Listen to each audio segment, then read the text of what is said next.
ఒక సంతృప్తికరమైన జీవితాన్ని మనం జీవించేవారుగా ఉండాలి.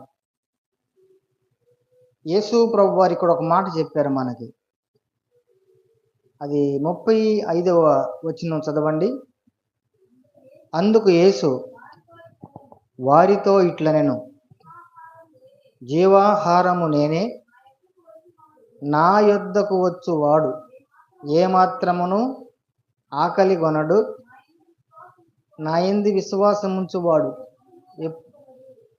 అంటే ఇక్కడ చెప్పిన మాట ఏంటంటే, ప్రభువారు నా యందు విశ్వాసం ఉంచి నా దగ్గరకు వస్తే వారు ఏమాత్రం కూడా ఆకలి కొనరు, వాళ్ళకి దప్పిక వేయదు అని చెప్పాడు. మనం యేసు ప్రభులోనికి ఎప్పుడో వచ్చాం, మనకి ఆకలిస్తుంది, దప్పిక వేస్తుంది, అవును కదండి. ఇక్కడ యేసు ప్రభు వారు చెప్పిన మాట యొక్క పరమార్థం ఏంటంటే, యేసు ప్రభులోకి వచ్చిన వారు జీవాహారాన్ని భుజించే వాళ్ళకి సంతృప్తి ఉండాలి అనేది ఆయన యొక్క పరమార్థం. ప్రభు నమ్మిన వారికి సంతృప్తి ఉండాలి. అందుకే యేసు ప్రభు చెప్పాడు, నీతిమంతుడు విశ్వాసం మూలముగా జీవించునని. దేవుని నీతిని పొందిన మనము విశ్వాసముతో జీవిస్తాం. ఆ విశ్వాసం ఉన్నప్పుడు మనకేం కలుగుతుందంటే సంతృప్తి కలుగుతుంది. సంతృప్తి లేకపోతే రకరకాల ఆకలి వేస్తుంది, దాహం వేస్తుంది. దేవుడు చెప్పినటువంటి ఆకలి దాహము భౌతికపరమైనవి కావు, అది ఆత్మకు సంబంధించినవి. ఆత్మకు సంబంధించినటువంటి దాహం. ఈనాడు మనిషి తృప్తి లేకుండా ఎన్నో రకాలుగా తపన పడుతూనే ఉన్నాడు. కొంతమంది కోటీశ్వరులుగా ఉంటారు, డబ్బు బాగా సంపాదిస్తారు, అయినా వారికి ఆకలి తీరదు. ఇంకా డబ్బు సంపాదించాలి, ఇంకా డబ్బు చెయ్యాలి, కూడబెట్టాలి అనేటువంటి అది ఒక ఆకలి, అది ఒక దాహం. దేవుడు సమృద్ధినిచ్చిన అక్కడ ఎందుకు వాళ్ళకి ఇంకా ధనం సంపాదించిన ఆకలి అవుతుందంటే వాళ్ళకి సంతృప్తి లేదు. ఇక చాలే, తరతరాలకు ఆస్తి ఉంది కదా, ఇంకెందుకు అనేటువంటి ఒక సంతృప్తి లేదు. లోకము అలా సంతృప్తి లేని జీవితాన్ని జీవిస్తూ ఉన్నారు. సంతృప్తి లేకపోతే ప్రియ దేవుని బిడ్డలారా, సమస్యలు ఎప్పుడు కూడా మనలను ఇబ్బంది పెడుతూనే ఉంటాయి. ముఖ్యంగా దేవుని బిడ్డలకు సంతృప్తి చాలా ముఖ్యమైనది. అసలు యేసు ప్రభు తన శిష్యులకు ప్రకటన చేస్తూ ఆయన ఏం చెప్పాడు? మా అనుదినాహారము నేడు మాకు దయచేయము. సంతృప్తి అంటే అది. రేపటి గురించి చింతపడటం అది సంతృప్తి లేని స్థితి. ప్రభువే చెప్పారు, రేపటి గురించి నేను ఏం ధరించాలి, ఏమి తినాలి, ఏం కట్టుకోవాలి అని మీరు అలా చెప్పబాకండి, అలా ఆలోచన చేయబాకండి అన్నాడు. దాని అర్థం ఏంటంటే సంతృప్తి లేకుండా జీవించబాకండి. ఈ రోజుకు దేవుడు మీకు ఇచ్చాడా, ఈరోజు సంతోషించినంతవరకే. మీకున్న దాన్ని బట్టి సంతృప్తికరంగా ఉండండి, మీకున్న దాన్ని బట్టి సంతృష్టిగా ఉండండి. అందుకే లేనిపోయిన వాటి గురించి పోయి దాహంతో, ఆకలితో అది కావాలి, ఇది కావాలి, నాకు ఇది కావాలి, ఇది కావాలని ఏదో తపన పడటం ద్వారా, ప్రయాసపడటం ద్వారా ఏ విధమైనటువంటి ప్రయోజనం లేదు. దేవుడు దగ్గరకు వచ్చినటువంటి మనం కంపల్సరీగా దీన్ని ఫాలో అవ్వాలి. ఏం ఫాలో అవ్వాలంటే చదవండి 35వ వచనం. నా ఇద్దకు జీవాహారము నేనే. ఎక్కడికి వచ్చాం మనం దేవుని బిడ్డలను చెప్పండి? జీవాహారమైన యేసునొద్దకు వచ్చాం. దేవునికి స్తోత్రం చెప్పండి గట్టిగా, హల్లెలూయా. ఎక్కడికి వచ్చాం మనం చెప్పండి? జీవాహారమైన యేసుక్రీస్తునొద్దకు మనం వచ్చాం. ఈ జీవాహారమైన యేసుక్రీస్తునొద్దకు వచ్చాం కాబట్టి ఆయన అంటాడు, నా యొద్దకు వచ్చేవాడు ఏమాత్రము ఆకలి కొనడు. జీవాహారమైన యేసుక్రీస్తుని పెట్టుకొని ఇంకా తృప్తి లేని జీవితం జీవిస్తూ ఉంటే ఆ జీవితానికి అర్థం లేదు అని గ్రహించాలి. ఆ జీవితానికి పరమార్థం లేదని గ్రహించాలి. ఎందుకంటే మనం ఎక్కడికి వచ్చాం? జీవాహారం వద్దకు వచ్చాం. జీవాహారం ద్వారా సంతృప్తి ఉంది. జీవాహారం దగ్గర సాటిస్ఫాక్షన్ ఉండాలి, ఆకలి కాకూడదు. మనం ప్రభు బల్లో కూడా చేవేసే కారణం కూడా అదే.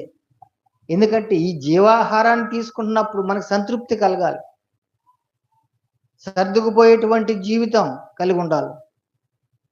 లేనిపోయిన వాటి గురించి ప్రయాసపడి ఆశపడి టైంను వేస్ట్ చేసుకోవటం, ఆరోగ్యాన్ని పాడు చేసుకోవటం కాదు కావాల్సింది.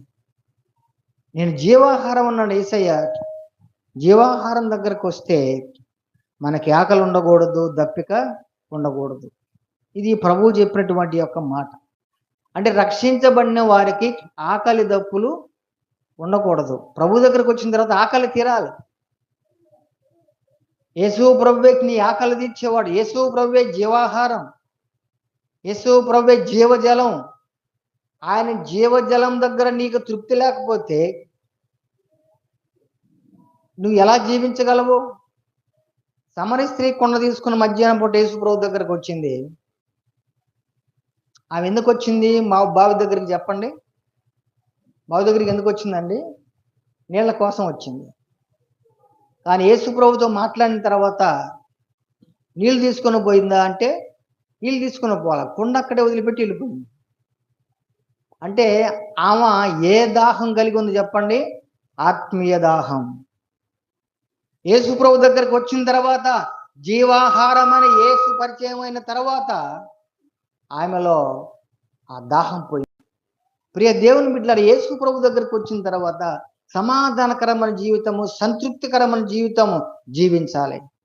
ప్రభువుదే చెబుతున్నాడు, జీవాహారము నేనే, నా యొద్దకు వచ్చేవాడు ఏమాత్రం ఆకలి కొనడు, నా యొద్దకు వచ్చేవాడు ఏమాత్రం దప్పిక కొనడు. దప్పిక కొన్న సమరస్తి నా దగ్గరకు వచ్చింది, ఆమె దప్పిక తీర్చుకుంది. స్తోత్రం కలుగునుగాక, హల్లెలూయా. కాబట్టి సంతృప్తి చాలా శ్రేష్టమైంది. దేవుని బిడ్డలకు దేవుడు విశ్వాసముతో ఇచ్చేటువంటిది సంతృప్తి, విశ్వాసముతో ఇచ్చేటువంటిది సమాధానం, విశ్వాసముతో ఇచ్చేటువంటిది సంతృప్తికరమైనటువంటి జీవితం. కాబట్టి ప్రభులో ఉన్న మనం ఎల్లప్పుడూ కూడా, ప్రభువా మాకు సంతృప్తి లేని జీవితం మాకు ఉండకూడదయ్యా, ఎల్లప్పుడూ కూడా ఎందలి విశ్వాసంతో సంతృప్తికరంగా జీవించాలి. అలాంటి శ్రేష్టమైన జీవితాన్ని మాకు ఇవ్వండి, అలాంటి తృప్తికరమైన జీవితం మాకు ఇవ్వండి అని మనం ప్రభువుని మహింపరిచేటువంటి వారుగా ఉండాలి. చాలామంది ఈ తృప్తి లేకుండా యేసు దగ్గరకు వచ్చాను, ఆయనే జీవాహారము అనేటువంటి విశ్వాసం లేని వాళ్ళు కూడా చాలామంది ఉండి వాళ్ళు ఏం చేస్తూ ఉంటారంటే దేవుణ్ణి గుర్తెరగకుండా, దేవునికి స్తోత్రం, అక్కడ కూర్చున్నాను. కాబట్టి దేవుని యొక్క సన్నిధిలో ఒక సంతృప్తి అనేటువంటిది లేకుండా, సంతృప్తికరమైన జీవితం జీవించకుండా మనం ఉంటే దానివల్ల ప్రయోజనం లేదు. మనం ప్రభుని నిర్లక్ష్య పెట్టిన వాళ్ళం అయినటువంటి వారుగా ఉంటాం. ప్రభు జీవజలం దగ్గరకు వచ్చాం, ఆదివారం పూట ప్రభు బాలు తీసుకుంటున్నాం, ఆయన జీవాన్ని, ఆయన జీవజలాన్ని పుచ్చుకుంటున్నాం. సంతృప్తి లేకుండా జీవిస్తే దాన్ని మనం ఏం చేసినట్లు? చిన్న చూపు చూసినట్టే. జీవాహారం అనే యేసయ్య దగ్గరకు నేను వచ్చాను, నేను తృప్తిగా జీవించాలి, పరిస్థితులు ఏదన్నా మారితే వాటి విషయం నా యేసయ్య చూసుకుంటాడు అన్న ధైర్యం, ఆ విశ్వాసం మనం కలిగి ఉండాలి. ఒకసారి చూడండి, యెషయా గ్రంథము 5వ అధ్యాయము.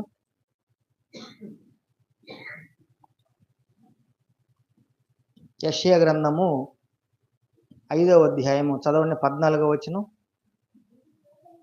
అందుచేతనే పాతాళము గొప్ప ఆశ పెట్టుకొని అపరిమితంగా,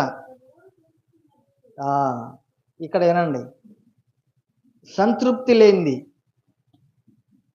ఏమిటంటే పాతాళం. ఏంటంట? తృప్తి లేనిది పాతాళం. ఏమంటుందంట పాతాళం? గొప్ప ఆశ పెట్టుకొని అపరిమితంగా నోరు తెరుస్తుంది. అంటే పాతాళములో అనేక మంది యేసుని ఎరగని వాళ్ళు వెళ్ళి పడుతున్నా కూడా ఆ పాతాళానికి ఏం లేదంట, సంతృప్తి లేదు. ఇంకా రావాలి, నా పాతాళంలో ఇంకా రావాలి, కానీ అపరిమితముగా నోరు తెరుస్తుందంటే పరిమితం లేకుండా నోరు తెరచి వెయిట్ చేస్తా ఉంది. ఎవరి కొరకు? ప్రజల కొరకు. అంటే తృప్తి లేనిది ఏమిటంటే పాతాళము. ఏంటి చెప్పండి? తృప్తి లేనిది పాతాళం. మనం తృప్తికరమైన జీవితాన్ని జీవించటం లేదు అంటే మనం ఎవరమై ఉండాలి? పాతాళమై ఉండాలి. ఇందాక చెప్పుకున్నటువంటి వాక్యములో దావీదు దేనితో తన నోరు నింపుకున్నాడు? దేనితో నింపుకున్నాడండి? దేవుని కీర్తితో, ఆయన ప్రభావ వర్ణనతో నింపుకున్నాడు. కానీ ఇక్కడ అంటే ఆయన సంతృప్తిగా ఉన్నాడు, కానీ ఈ పాతాళానికి మాత్రం ఏమి లేదు, సంతృప్తి లేదు. ఇంకా గ్యాప్ ఉంది. ఎంతమంది రావచ్చు నాలోనికి అని పాతాళం అపరిమితముగా నోరు తెరచి ఎదురు చూస్తుందంట. అందుచేతనే పాతాళం గొప్ప ఆశ పెట్టుకొని అపరిమితముగా నోరు తెరచుచున్నది. పరిమితము లేనిది ఏమిటంటే పాతాళము. క్రైస్తవ జీవితము ఈనాడు అనేక మంది జీవితాలు పాతాళముగా మారిపోతూ ఉన్నాయి. సంతృప్తి లేకుండా ఇంకా ఏదో చేయాలి, ఇంకా ఏదేదో సాధించాలి. తృప్తి లేని జీవితం ఇది నరకానికి సాదృశ్యంగా మనం గుర్తుపెట్టుకోవాలి. వారిలో అంటే ఆ పాతాళములో పడేవాళ్ళు ఎవరంటే గనులను, సామాన్యులను, ఘోష చేయు వారును, హర్షించు వారును పడిపోతారు. పాతాళంలో ఎవరెవరు పడిపోతారంటండి? గొప్పోళ్ళు, సామాన్యులు, తర్వాత ఘోష చేసేవాళ్ళు, హర్షించేవాళ్ళు అంటే సంతోషించేవాళ్ళు. వీళ్ళందరి ప్లేస్ ఏంటంటే పాతాళము. ఎంతమంది పోయినా పాతాళములో ఇంకా గ్యాప్ ఉంటానే ఉన్నది. ప్రియ దేవుని బిడ్డలారా, సంతృప్తి లేని జీవితం అది పాతాళముతో సమానమని గుర్తుపెట్టుకోవాలి. దేవుని కొరకు నీవు ఏదైతే కలిగి ఉన్నావో దాని విషయంలో తృప్తి చెందకుండా, దేవుని కొరకు విశ్వాసాన్ని కాపాడుకోకుండా, దేవుడిచ్చిన దాంతోనే సంతృప్తి లేకుండా, దేవుడిచ్చినటువంటి దానితోనే సరైనటువంటి ఒక క్రమం లేకుండా ఇంకేదో అనేటువంటి అపరిమితముగా మన ఆలోచనలో ఉన్నట్లయితే దేవుడు మనల్ని పాతాళముతో సమానమని అంటున్నారు. ఎందుకంటే యేసుని నమ్మిన వారికి ఏముండాలి? సంతృప్తి ఉండాలి. ఎందుకంటే నేను జీవాహారం దగ్గరకు వచ్చాను. అక్కడ చూడండి ఒకసారి, యోహాను సువార్తలోనే 6వ అధ్యాయము 65వ వచనం చదవండి. యోహాను సువార్త.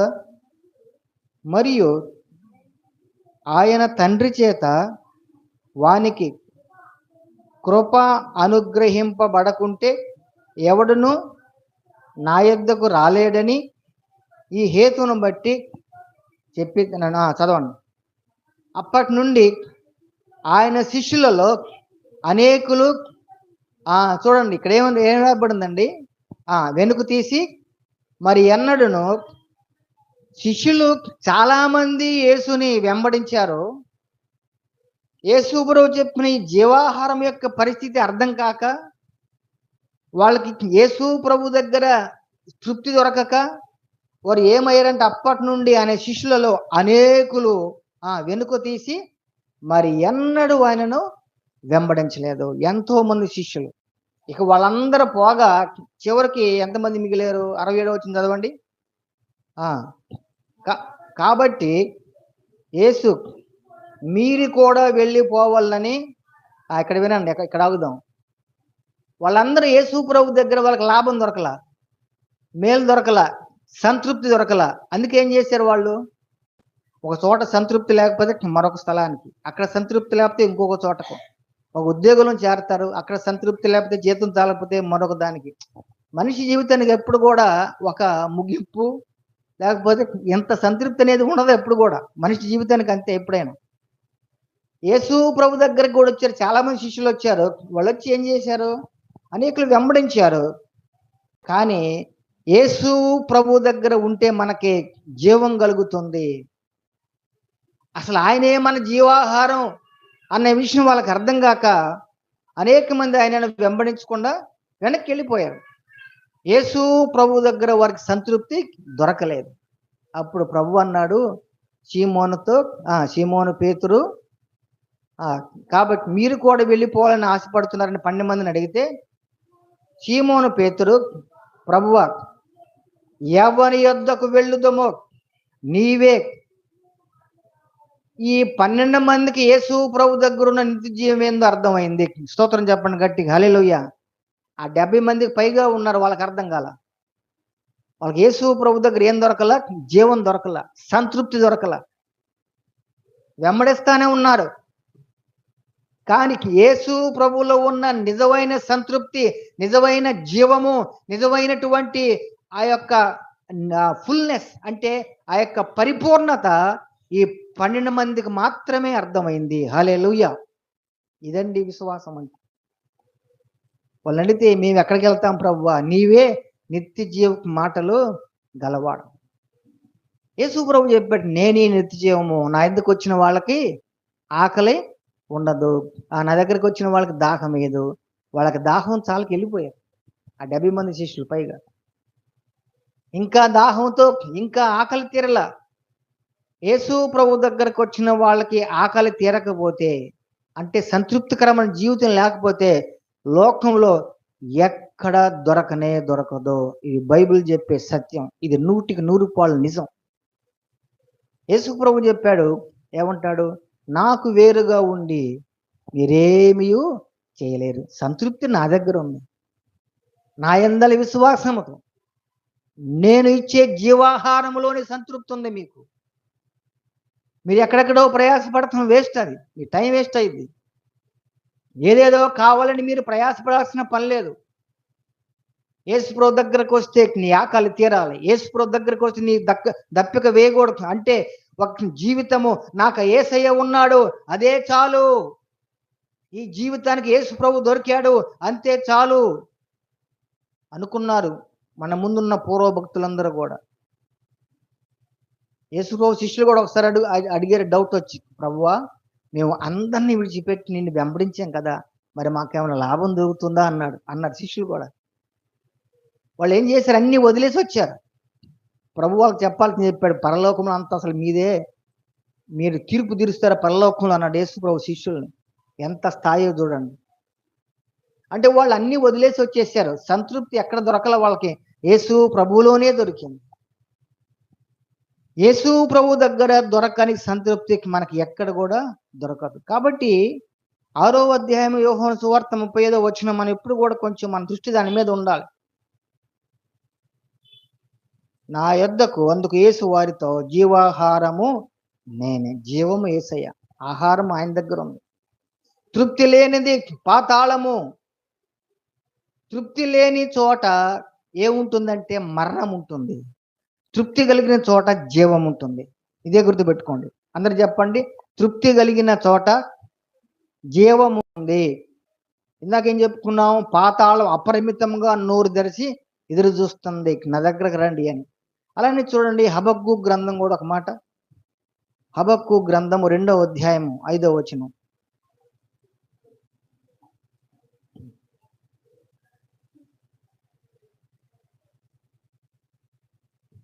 చదవండి. హబక్కూకు 2వ అధ్యాయం 5వ వచనం, 770వ పేజీ.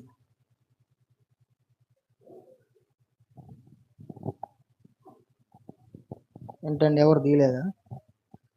మరియు హబక్కూకు 2:5, మరియు ద్రాక్షారసము మోసకరము, తనను బట్టి అతిశయించువాడు నిలువడు, అట్టివాడు పాతాళమంత విశాలముగా ఆశ పెట్టును, మరణమంతగా ప్రబలినను. ఇక్కడ మరణానికి కూడా ఏం లేదంట, తృప్తి లేదంట.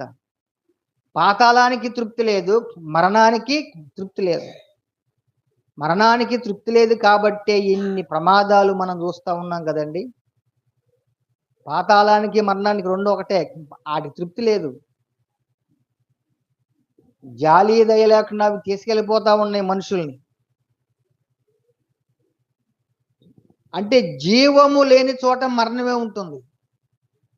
యేసు ప్రభుని మనం ఆశ్రయించినప్పుడు, ప్రభువా నీవే కదా నిత్య జీవం కలిగిన వాడవు, నీ దగ్గర కాబట్టి ఇంకెక్కడికి వెళ్తామయ్యా, నీ దగ్గరే మాకు సంతృప్తి ఉంది, నీ దగ్గరే మాకు ఆశ్రయం ఉన్నది, నీ దగ్గరే మాకు విడుదల ఉన్నది, నీ దగ్గరే మాకు క్షమాపణ ఉన్నది, నీ దగ్గరే మాకు సంతోషం ఉన్నది. క్రైస్తవ జీవితానికి దేవుడి సంతృప్తినిస్తాడు. అంటే యేసు ప్రభు దగ్గరికి వచ్చిన తర్వాత మన హృదయంలో ఖాళీ ఉండకూడదు. ఏదో ఆకలిగా ఏదో చేయాలి అని కానీ, లేక ఏదో తపన, అది ఉండటానికి వీల్లేదు. సంపూర్ణం చేయబడాలి యేసు ప్రభు దగ్గర. ఆయన సంపూర్ణుడు కాబట్టి. ఆయన సంపూర్ణుడు కనుక మనమును సంపూర్ణులము కావాలని మనందరి కొరకు యేసు ప్రభు ప్రయత్నం చేస్తున్నాడని పౌలు భక్తుడు తెలియజేస్తాడు. కాబట్టి ప్రియమైన దేవుని బిడ్డలారా, దేవునిలో ఆకలి దప్పులు లేవు. ఇక్కడ ఆకలి దప్పులు లేవు అంటే భౌతికం కాదు, ప్రభు చెబుతుంది. ఆత్మీయంగా ఒక సంతృప్తి, ఆత్మీయంగా దాహము లేదు, ఆత్మీయంగా దప్పిక లేదు. నిండు ధనముతో హృదయం నింపబడుతుంది. నిండు ధనముతో నిండు మనసుతో మనం ప్రభుని సేవించే వారంగా ఉంటాం. ప్రియ దేవుని బిడ్డలారా, ఈ పాతాళము లేక మరణానికి తృప్తి లేదంట. మరణమంతగా ప్రబలను తృప్తి నొందక సకల జనములను వశపరుచుకొనొచ్చు సకల జనులను సమకూర్చుకుంటుంది మరణం, పాతాళం. వాడికి తృప్తి లేదు. తృప్తి లేని జీవితం మరణంతో సమానం, తృప్తి లేని జీవితం పాతాళంతో సమానం.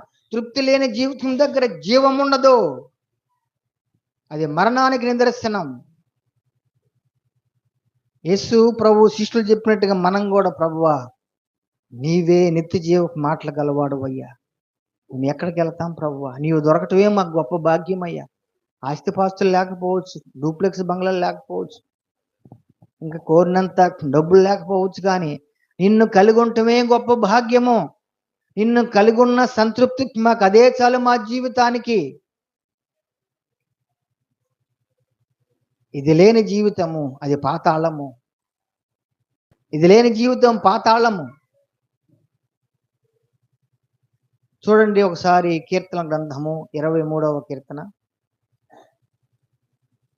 మొదటి చరణం చదవండి. యెహోవా నా కాపరి. అబ్బా, ఇది కదా సంతృప్తికరమైన మాట.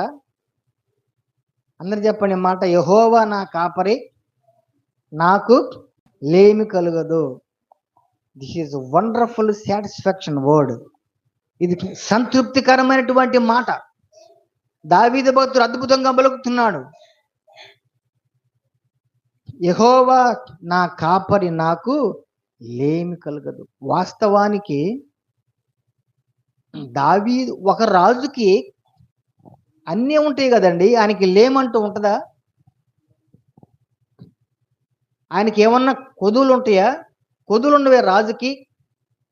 మరి రాజు యెహోవా నాకు కాపరిగా ఉన్నాడు కాబట్టి నాకు లేమి కలుగుదు అంటున్నాడంటే, రాజ్యం ఉన్నా, అధికారం ఉన్నా, ఆస్తిపాస్తులున్నా, సమృద్ధి ఉన్నా, దేవుడు లేకపోతే తన జీవితము అసంతృప్తిని గ్రహించాడు దావీదు. దేవునికి స్తోత్రం కలుగునుగాక. హల్లెలూయా. ఇదేంటి పరమార్థం. పాతాళమేమో అపరిమితంగా నోరు తెరిచి చూస్తా ఉన్నది. దావీదు భక్తుడు అన్ని ఉన్నా లేని తృప్తి, ఒక్క దేవుణ్ణి కలిగి ఉంటే కలిగినాడు తృప్తి. అందుకే చెబుతున్నాడు, యెహోవా నా కాపరే, ఇక నాకు లేమంటూ లేదు. యేసు ఉంటే నీకు లేమంటూ ఉండదు. యేసు ఉంటే నీకు దాహం ఉండదు. యేసు ఉంటే నీకు దప్పిక ఉండదు. యేసు ఉంటే నీకు ఆకలి ఉండదు. ప్రియ దేవుని బిడ్డలారా, నీవింకా ఆకలి కొంటున్నావంటే, నీవింకా దప్పి కొంటున్నావంటే, నీ ఆత్మకు ఇంకా దాహం తీరలేదు. నీళ్ల కోసం వచ్చినటువంటి స్త్రీ నీళ్లు తీసుకోకుండానే పోయింది, సమరయ స్త్రీ. అంటే ఆమె వచ్చిన నీళ్ల కోసం కాదు, ఆ పరమార్థం వేరు. యేసు దగ్గరికి నీవు వచ్చావంటే నీ జీవితం సంతృప్తిగా ఉండటానికి, నీ హృదయం నెమ్మదిగా ఉండటానికి, నీ హృదయం సమాధానంగా ఉండటానికి, ఏ దిగులు విచారం లేకుండా, దేని కొరకు ఆరాట పడకుండా సంతృప్తికరమైన జీవితం జీవించడానికి మనం ప్రభు దగ్గరకు వచ్చాం. నేను అందుకే ప్రభు దగ్గరకు వచ్చానని చెప్పినప్పుడు మనం ఖచ్చితంగా చెబుతాం ఏమనంటే, దావీదులాగా మనం కూడా యెహోవా నా కాపరి, నాకు లేమి కలగదు. ప్రతిరోజు ఉదయాన్నే లేవగానే ఈ మాట కనుక మనం పలకగలిగితే మన విశ్వాసం బలపడుద్ది, సంతృప్తి మనకు వస్తుంది. ఎంత గొప్ప కాపరి మనకున్నాడు. ఆయన ఉన్నాడు కాబట్టి ఇక నాకు శత్రువుల విషయం ఇబ్బంది లేదు, భోజన విషయంలో ఇబ్బంది లేదు, అభిషేకం విషయంలో ఇబ్బంది లేదు, గిన్నె నిండి పొర్లుతుంది, ఆయన కృప ఉంటుంది, క్షేమం ఉంటుంది, అన్ని చెప్పుకొచ్చాడు అక్కడ 23వ కీర్తనలో. ఒక్క దేవుణ్ణి కలిగి ఉన్న దావీదుకి తన జీవితానికి సంబంధించినటువంటి అన్ని ఆశీర్వాదాలు సిద్ధపరిచాడు దేవుడు. స్తోత్రం కలుగునుగాక. హల్లెలూయా. యెహోవా జీవము గల దేవ, బహుగా స్తుతులకు అర్హుడ నీవు. యెహోవా జీవము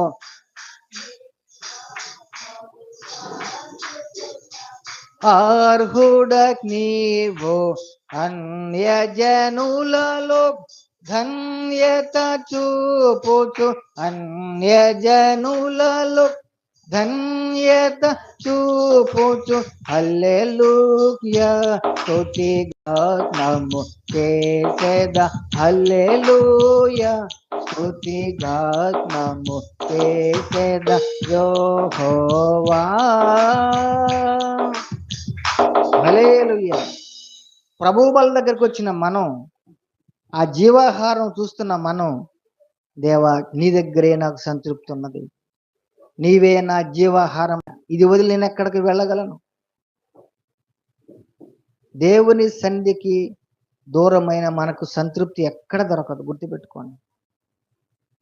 నిజమైనటువంటి వారికి ఆ సంతృప్తి ఎక్కడ దొరకదు.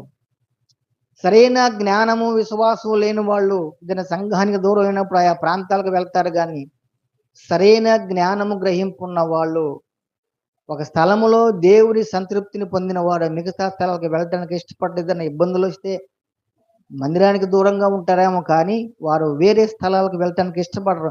కారణం ఏంటంటే సంతృప్తి దేవుని దగ్గరకు వస్తే ఉంటుంది, స్థలాలు మారితే ఎందుకు వస్తుంది? ఇది గ్రహించడం నిజంగా అది ఉన్నతమైనటువంటి ఆశయం. ఈ గ్రహింపు చాలా కొద్ది మందికి ఉంటుంది. అలాంటి వారిని దేవుడు సమృద్ధిగా దీవించును గాక. గట్టిగా ఆమేన్ చెప్పండి. ఆమేన్. హల్లెలూయా. ఈనాడు ఈ గ్రహింపు లేక అనేక మందికి పారిపోయేవాళ్ళుగా, వెళ్ళేటువంటి వారు, వాటి స్థలాలకు తిరిగేటువంటి రకరకాలుగా, అసలు దేవుని దగ్గరే జీవం ఉంటే ఇక్కడ లేని జీవి ఎక్కడ దొరుకుతుందండి మనకి? ఆలోచన చేయండి. ఈ మాట్లాలకిస్తున్న ప్రియ దేవుని బిడ్డలు, మనం వాక్యాన్ని ఒక ప్రయోగాత్మకంగా జీవితానికి అన్వయించుకున్నప్పుడు అది మనకు దీవెన. ఒక్క దేవుణ్ణి కలిగి ఉన్న దావీదు జీవితంలో ఇన్ని ఆశీర్వాదాలు ఉన్నాయి. శత్రు భయం లేదు, గాఢాంధకారం పరిస్థితి లేదు, అసలు భయపడను, నీవే నా దుడ్డుగారు అంటాడు, ఆహారం భోజనం సమస్తం చిరకాలం కూడా దీర్ఘాయుషు కూడా నేను కలిగి ఉంటాను ఇచ్చాడు దావీదుకి. అట్లానే దేవుడు నిండు వృద్ధాప్యంలో దావీదు మరణించాడు. ఆహా, ఎంత గొప్ప ఆశీర్వాదం అండి. ఒక్క మనిషి యొక్క ఆలోచన విధానం మార్చుకుంటే, నాకు రాజ్యం ఉంది, అది ఉంది, ఇది ఉంది, కానీ నాకు ఎక్కడ సంతృప్తి లేదు, నాకు దేవుడు ఉంటే చాలు, యెహోవాయే నా కాపరి, నాకు లేమి కలగదు, నాకు దేవుడు ఉంటే చాలు అనుకున్నటువంటి ఒక్క మనిషి జీవితము ఎంత ఆశీర్వాదకరంగా మారిందో ఇది మనం గ్రహించాలి. అందుకే దేవునితో ఎప్పుడు కూడా మనం దగ్గరగా ఉండాలి. చూడండి, చివరిగా ఫిలిప్పీలకు రాసిన పత్రిక 4వ అధ్యాయం చూడండి, 11వ వచనం. ఫిలిప్పీ పత్రిక 4వ అధ్యాయము. నాకు కొదవ కలిగినందున నేను ఇలాగూ చెప్పుట్లేదు,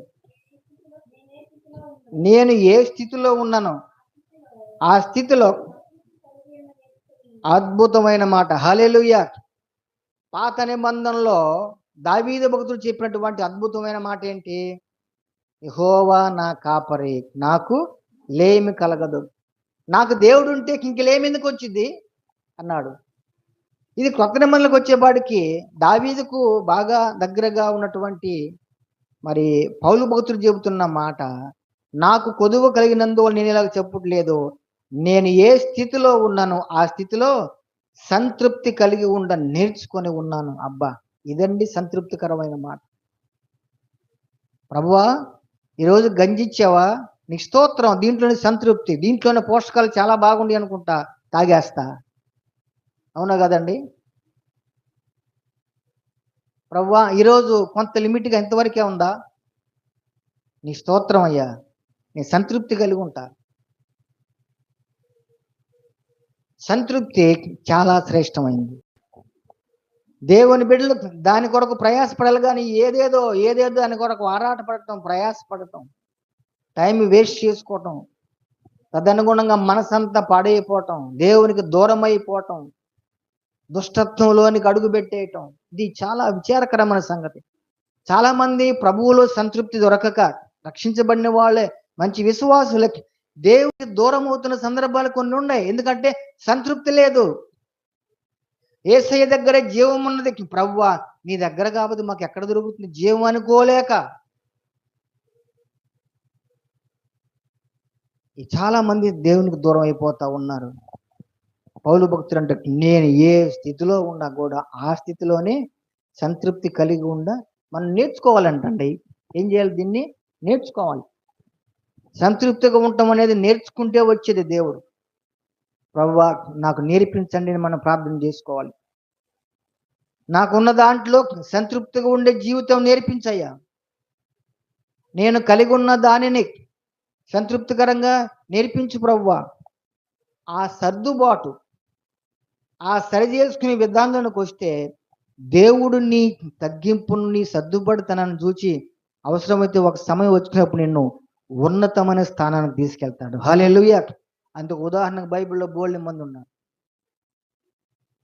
మన నమ్మకత్వాన్ని చూస్తాడు. ఇక్కడ దేవుడు మన నమ్మకత్వాన్ని చూస్తాడు. యేసు ప్రభువుని కలిగి ఉన్నటువంటి వారు సంతృప్తి లేని జీవితాలు జీవించడానికి వీల్లేదు. ఏ స్థితి అయినా, అది దీన స్థితి అయినా ఉండనెరుగుదును, సంపన్న స్థితిలో ఉండనెరుగుదును, ప్రతి విషయంలోను, అన్ని కార్యముల్లోనూ సమృద్ధి కలిగి ఉండటానికి, లేములో ఉండటానికి నేర్చుకొని ఉన్నాను. నన్ను బలపరచువాని యందు నేను సమస్తమును చేయగలను. ఇదండి అద్భుతమైన మాట. నేను ఏ స్థితిలో ఉన్నా ఆ స్థితిలోనే సంతృప్తి కలిగి ఉంటాను.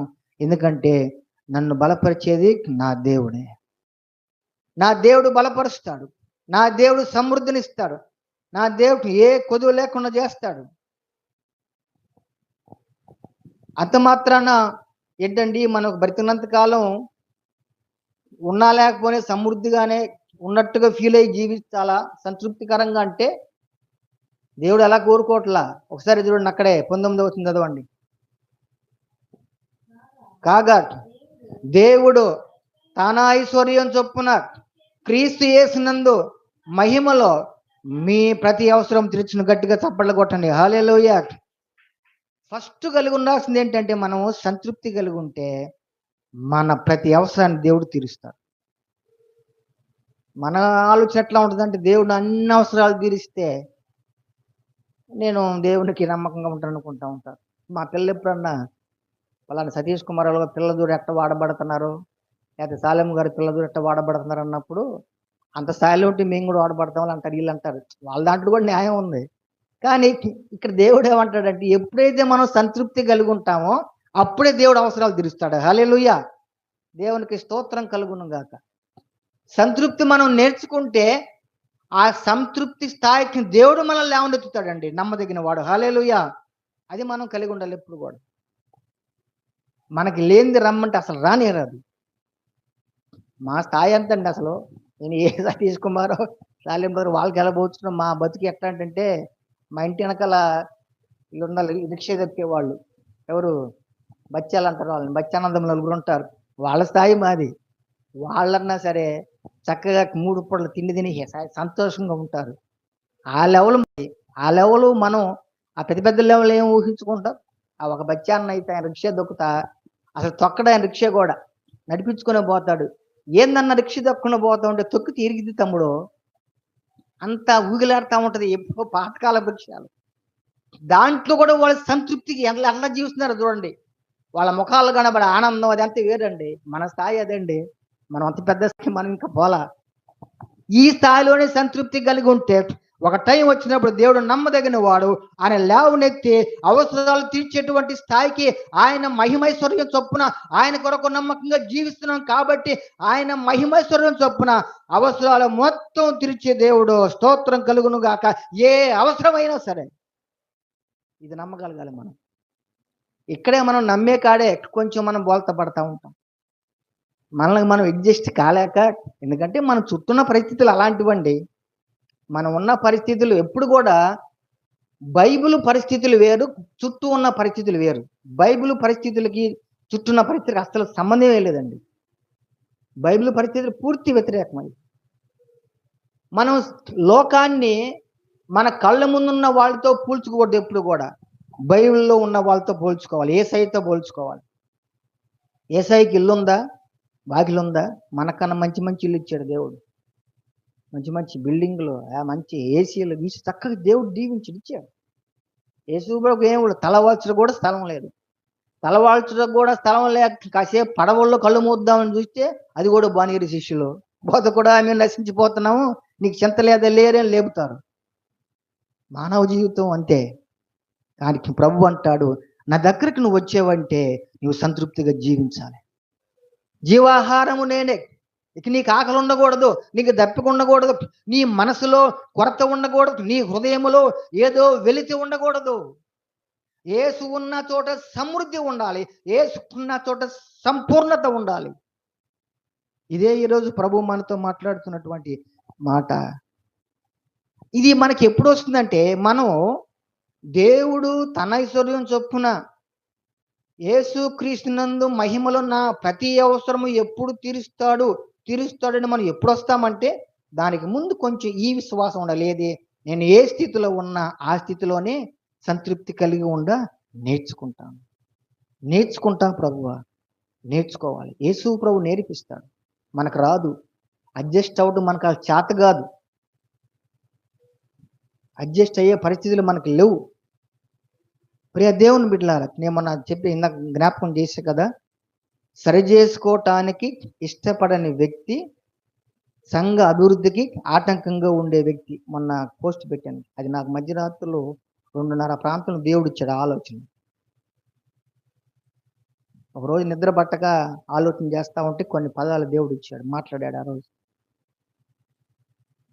ఈ మాటలు ఆలకిస్తున్న ప్రియ దేవుని బిడ్డలు, మన జీవితాన్ని వాక్యంతో సరి చేసుకుందాం, మన జీవితాన్ని వాక్యంతో కట్టుకుందాం.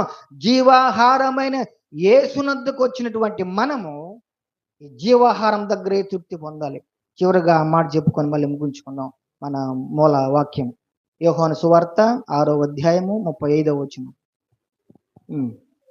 అందుకు యేసు వారితో ఇట్లనెను, జీవాహారము నేనే. ప్రభువే పిలుస్తున్నాడండి, జీవాహారము నేనే.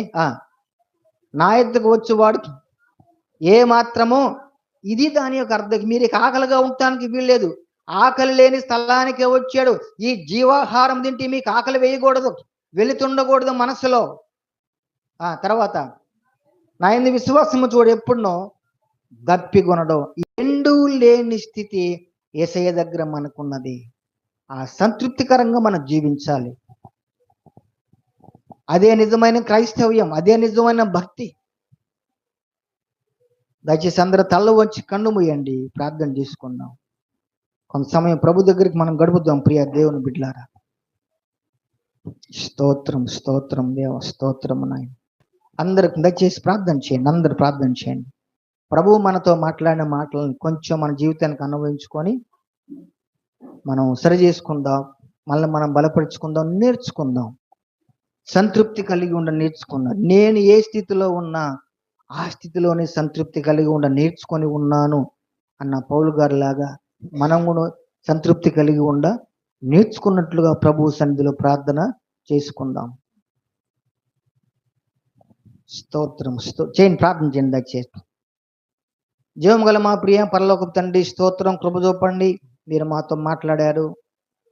నీవు జీవాహారము, నీ దగ్గరకు వస్తే మాకు ఆకలి ఉండదు, దప్పిక ఉండదని ఏ సందర్భంలో ఎందుకు చెప్పారు ఈరోజు మాకు అర్థమైంది. మీ దగ్గరకు వచ్చినటువంటి మేము సంతృప్తికరంగా ఉండాలి. నాకు సమస్తం నా ప్రభువే అన్న విశ్వాసం అనుగ్రహించండి.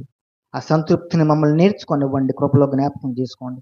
యేసు నామములో ప్రార్థన చేస్తున్నాను తండ్రి, ఆమేన్. దయచేసి అందరూ ప్రార్థన చేయండి.